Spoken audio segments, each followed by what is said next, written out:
We appreciate it. Jess and I are happy to kick off this wedding weekend, hosting, very excited, looking forward to lots of fun. 2 days ago, I needed to get stitches on my finger because I sliced it open on a hedge trimmer. Oh my god. What? Fun fact, the only other time that I've gotten stitches was 2 days before my wedding. And I've been happily married to Jess for almost 8 years. So I consider this to be a good luck charm for you two. You're welcome. Perfect. Thank you. And Scarlett and Lucy are hosting with us too. Good job. Alright, since I've known Katie the longest, I'm going to begin with her. Of the 3 Rakowski siblings, Katie is the only girl, which means she was the only one who could get a new last name through marriage. Finally, a chance for a name without a million syllables could actually spell. And tomorrow, Katie Rutkowski becomes Katie Langenau. Good luck spelling that. Let's rewind back to the late 90s. My friends were always fired up when my parents were driving the carpool. Our car had 2 things that no one else's did. We had a TV and cute little Katie tagging along for the ride. You've never seen a group of middle schoolers climb into a minivan so excited to watch the same tape of Blue's Clues for the 8th time. Oh man. Whether it was to a friend's house, the mall, or to a baseball game, you would never hear Katie make a peep. She just rode along quietly with a smile on her face watching cartoons. Except once. Everyone's favorite carpool was being driven to see Austin Powers 2 when my mom announced to everyone some bad news. She just missed the exit. We were going to be late for the movie.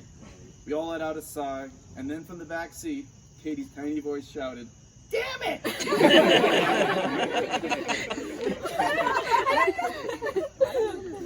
To this day, that's the worst language I've ever heard.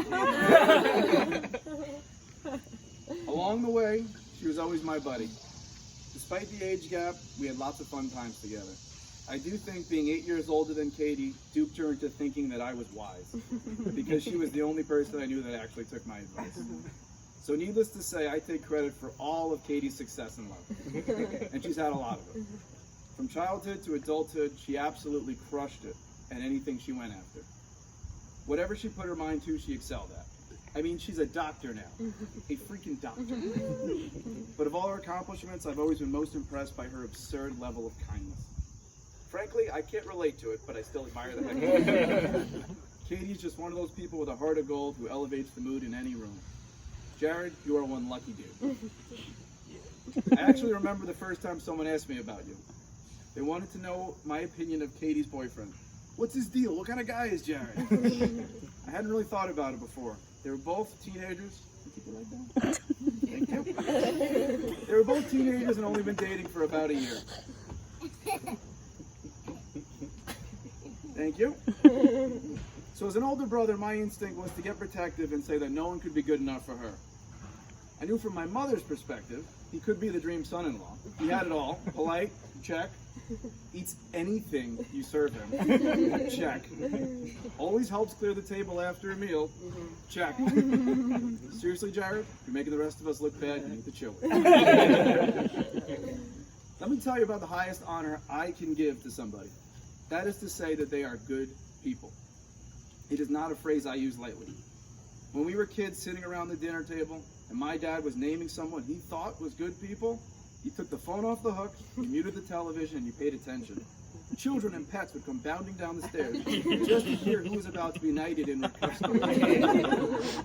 It was a big deal and only reserved for a true salt-of-the-earth person. It was clear from the moment I met Jared that he was good people. So way back when I was asked, what kind of guy is Jared? I didn't flinch. I told him he's the kind of guy you want to marry your younger sister. And tomorrow I can't wait to watch that happen. Congratulations, guys.